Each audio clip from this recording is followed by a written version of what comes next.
অদ্রিজা হাসার চেষ্টা করলো অত্রিয়ার কথায়, কিন্তু হাসি আসলো না। মাথার ভেতর ঘুরতে লাগলো বিশাল চিন্তা। রক্তিম, রাইমান, রাইমা এই তিনজনকে নিয়ে তৈরি হলো বিশাল এক প্যাঁচ লাগানো জটলা। বার কয়েক জোরে জোরে নিঃশ্বাস নিয়ে পা জোড়া এগিয়ে রক্তিম আর রাইমানের সামনে গিয়ে দাঁড়ালো সে।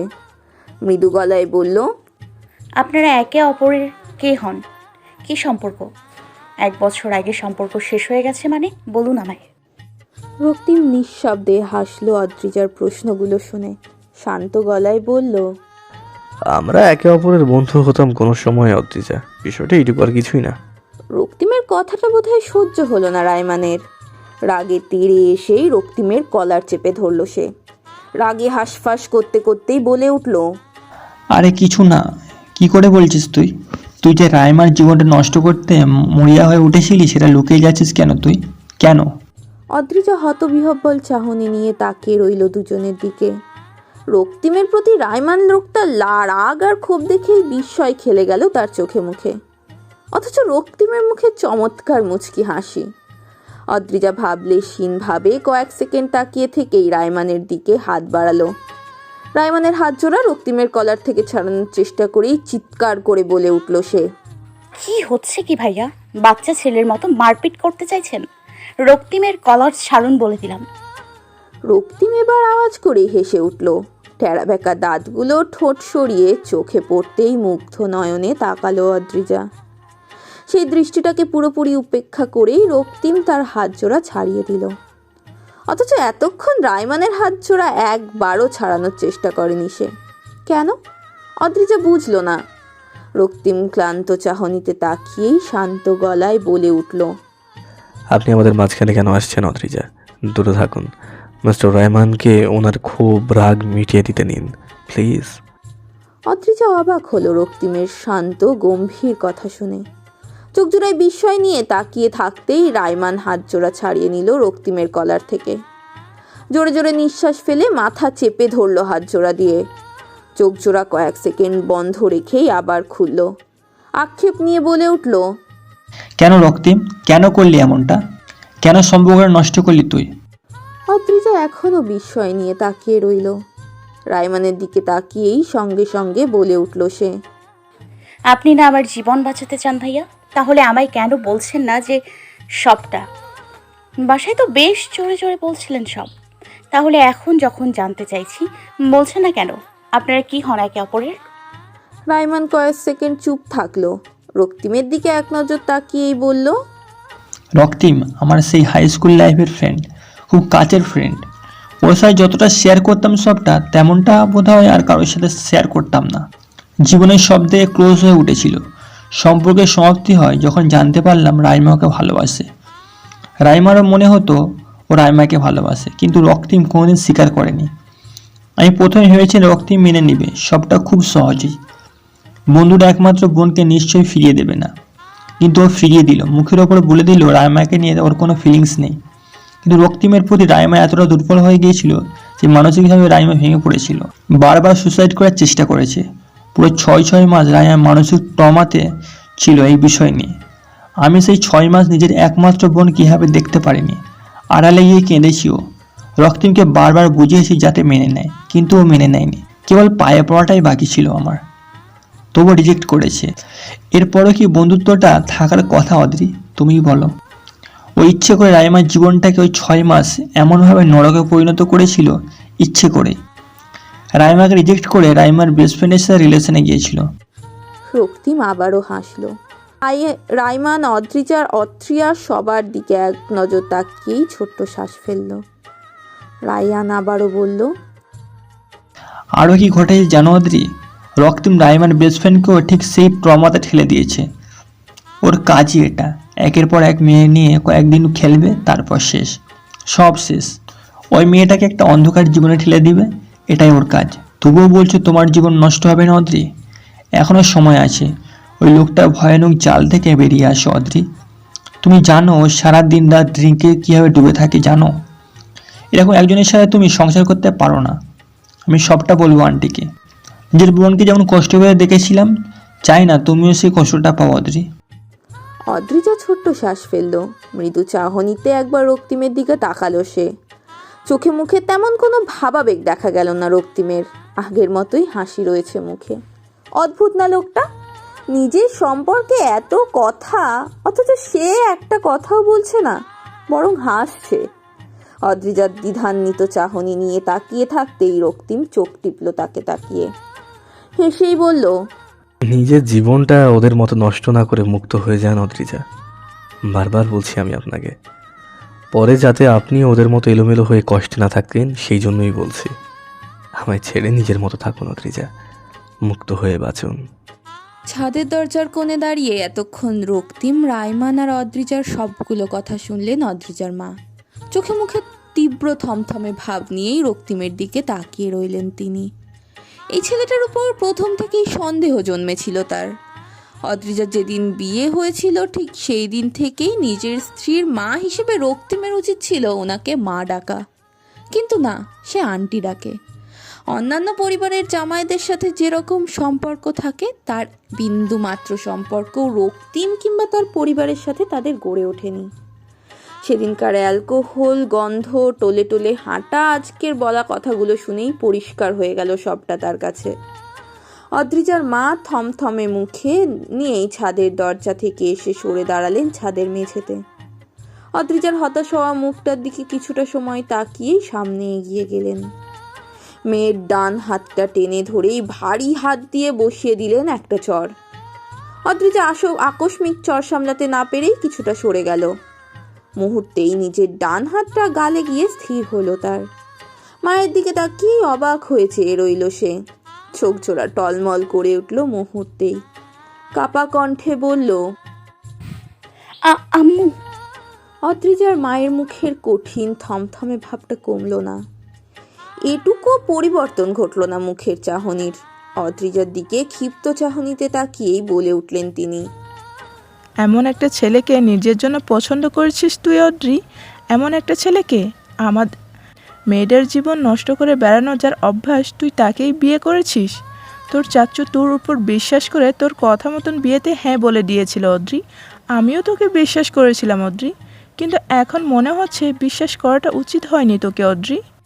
অদ্রিজা সেভাবেই স্তব্ধ হয়ে দাঁড়িয়ে রইল। বিধ্বস্ত চাহনি নিয়ে মায়ের দিকে তাকাতেই চোখের জলগুলো বাঁধ ভাঙল। মৃদু গলায় বলল, ভুল ভাবছ আম্মু। অদ্রিজার মাহির চাহনি এবার আরও ক্ষিপ্ত হলো। মেয়ের আরাক গেলে হাত দিয়ে সর্বোচ্চ শক্তি দিয়ে আবারও চড় মারলেন তিনি। কড়া গলায় সঙ্গে সঙ্গে বলে উঠলেন, লজ্জা করছে না তোর? আবার মুখে মুখে কথা বলছিস তুই? কোন সাহসে একটা মাতাল মেয়ে বা ছেলেকে বিয়ে করছিস? আমার তোর উপর বিশ্বাস করাই উচিত হয়নি অদ্রি। আর এসব নিয়ে ভুল ভাবার তো প্রশ্নই আসছে না। ওকে আমি সেই দিনে ড্রিঙ্ক অবস্থায় দেখেছি, আর রাইমানের কথা অনুযায়ী ও সারাক্ষণই মদে ডুবে থাকে, বোঝা যাচ্ছে। আর রাইমার জীবনটাও নষ্ট করেছে, তাও বলবি ভুল ভাবছি? তুই তাও ওই ছেলেটার সাথে থাকতে চাইছিস কি করে? ওই ছেলেটার পক্ষ নিয়ে ওর কলার থেকে রাইমানের হাত ছাড়াতে উঠে পড়ে লেগেছিস, আবার আমার হাজবেন্ড করছিস। লজ্জা লাগছে না? তুমি শোনোনি আম্মু, রাইমা আপু নিজেই বললেন যে উনি কখনো রাইমা আপুকে ভালোবাসেননি। ভালোবাসি বলেওনি। ভালোবাসাটা রাইমা আপুর পক্ষ থেকে ছিল আম্মু। একটা ছেলেকে ভালোবেসে তাকে না পাওয়ার বেদনায় যদি রাইমা আপু ট্রমায় চলে যায়, তাহলে রক্তিমের কী দোষ? রাইমা আপুর প্রতি ওনার কোনো ফিলিংস নেই জেনেও যদি রাইমা আপুকে উনি ভালোবাসি বলতেন, এটা কি ঠকানো হয়ে যেত না আম্মু? আর ওই যে রাইমা আপুর বেস্ট ফ্রেন্ড তানিশা, তার সাথে রিলেশনে গিয়েছে, এটা রাইমা আপু। রায়মান ভাইয়ার ভুল ধারণা। তানিশাকেও ঠকায়নি রক্তিম, তানিশাকেও ভালোবাসি বলেনি। কি রাইমা আপু, রক্তিম কোনো দিনও বলেছিল তানিশাকে উনি ভালোবাসেন? আর তুমি যে অত্রি সহ বাকিদের বলেছিলে রক্তিম জঘন্যতম খারাপ, তো তোমার প্রাক্তন কেন বলেছিলে? অদ্রিজা রাইমার দিকে তাকিয়ে প্রশ্ন ছুড়ল। আকস্মিক প্রশ্নে কিছুটা অপ্রস্তুত হয়েই ভ্রু কুচকালো রাইমা। মৃদু গলায় বলল, প্রাক্তন না, প্রাক্তন ঠিক যায় না, তবে প্রাক্তন ভালোবাসা বলা যায়। যদি তুমিও আমায় ভালোবাসতে তাহলে হয়তো তোমার প্রাক্তন বলা যেত না, তাই না রক্তিম? কিন্তু তুমি তো ভালোই বাসনি কোনোদিন আমায়, তাহলে প্রাক্তন হলে কি করে? তুমি আমার প্রাক্তন ভালোবাসা রক্তিম, প্রাক্তন নয়। অদ্রিজা ছোট শ্বাস ফেলল। হৃদয়ের ভিতর জেগে উঠল তীব্র বেদনা। সেও যে এই মুহূর্তে রাইমার মতোই অবস্থায় দাঁড়িয়ে আছে তা বুঝে উঠতেই ভীষণ কান্না পেল তার। রাইমার মতো এই মানুষটাকে এখন তারও পৃথিবীর জঘন্যতম মানুষ বলে বোধ হয়। এই মানুষটাকে সেও এক সমুদ্র সমান ভালোবাসে, কিন্তু যে মানুষটা বুঝেও বরাবর সেই ভালোবাসা প্রত্যাখ্যান করেছে, বিনিময়ে ফেরত দিয়েছে অপমান আর অবহেলা। অদ্রিজা চোখের পানিগুলো মুছে নিয়েই মায়ের দিকে হতবিহ্বল চাহনি নিয়ে তাকালো। মায়ের ক্ষিপ্ত চাহনির বিন্দুমাত্র ফেরত হতে না দেখেই অসহায় কণ্ঠে বলে উঠল, আম্মু প্লিজ ওনার সাথে ডিভোর্সের কথা বলো না প্লিজ। অদ্রিজার মা অসহায়ভাবে বলা কথাগুলোর একটুও গুরুত্ব দিল না। স্পষ্টভাবে বলে বসলেন, ওই ছেলেটাকে আমি মানবো না তোর স্বামী হিসেবে। আমি চাই না একটা মাতালের সাথে তুই সংসার কর অদ্রি। আর যদি ওই ছেলেটার সাথে তোর ছাড়াছাড়ি না হয় তো তুই জীবনে একটা পর্যায়ে গিয়ে খুব পস্তাবে অদ্রি। আমি চাই না তুই জীবনের কোনো সময় কষ্ট পাস। আমি তোদের ডিভোর্সের ব্যবস্থা করব খুব শীঘ্রই। অদ্রিজার মাথায় আকাশ ভেঙে পড়ল মুহূর্তেই। মাথা ফাঁকা ফাঁকা লাগলো। ঝাপসা চোখ জোড়া নিয়ে একবার মায়ের দিকে তো একবার রক্তিমের দিকে তাকালো সে। রক্তিমের মুখে তখন বিশ্বজয়ী হাসি, যেন এটাই চেয়েছিল সে। এটা হলেই সে মহা খুশি। অদ্রিজা হতাশ হলো। নিজের ভেতরটা কেমন ঘোলা হয়ে উঠল তার। হাত পা কাঁপছে। মুহূর্তেও যেন সেখানে দাঁড়ানোর শক্তি পেল না সে। ধপ করে ছাদের খসখসে মেঝেতে বসে পড়ল। তা দেখেই রক্তিম এগিয়ে আসলো। অদ্রিজার মায়ের কাছাকাছি দাঁড়িয়ে মুচকি হেসেই বলল, ডিভোর্সটা 6 মাসের মধ্যেই হয়ে যাবে আন্টি, অ্যাপ্লাই অনেক আগেই করা হয়েছে। অদ্রিজার মা অবাক হলো রক্তিমের কথাগুলো শুনে। ভ্রুজোড়া কুচকে নিয়ে তীক্ষ্ণ চাহনিতে রক্তিমের দিকে তাকাতেই রক্তিম আবারও বলল, আপনি সত্যিই বলেছেন আন্টি, অদ্রিজাকে কোনো এক সময় খুব করে পস্তাতে হবে, যদিও আমার সাথেই থাকে। আমিও চাই না ও কোনো সময় কষ্ট পাক। ওর জন্য আমার থেকেও 1000 গুণ ভালো একজনকে বেছে নেবেন প্লিজ। যত দ্রুত সম্ভব ওর জীবনটা অন্য কারোর সাথে বেঁধে দিন আন্টি। আমি বা আমাদের বিয়েটা তাতে কোনো প্রভাব ফেলবে না, কোনো বাধাই দেবে না। অদ্রিজা রাগে হিংস্র চাহনিতে তাকালো রক্তিমের দিকে। এক মুহূর্তের জন্য মনে হলো মাকে বিয়ের পেছনের রহস্যটা বলে দেওয়া উচিত তার, কিন্তু পরক্ষণেই আবার চুপ হয়ে গেল। মায়ের উপরের অভিমানটা রক্তিমের উপরে গিয়ে ভিড় করলো এবার। জন্মালো সমুদ্র সমান ক্ষোভ। যখন তাকে তার জীবন থেকে তাড়ানোর এতই তাড়া, তবে বিয়েটা কেন করেছিল? কেন তার মনে ভালোবাসার অনুভূতির জন্ম দিল? কেন? অদ্রিজা রাগে কাঁপতে লাগলো।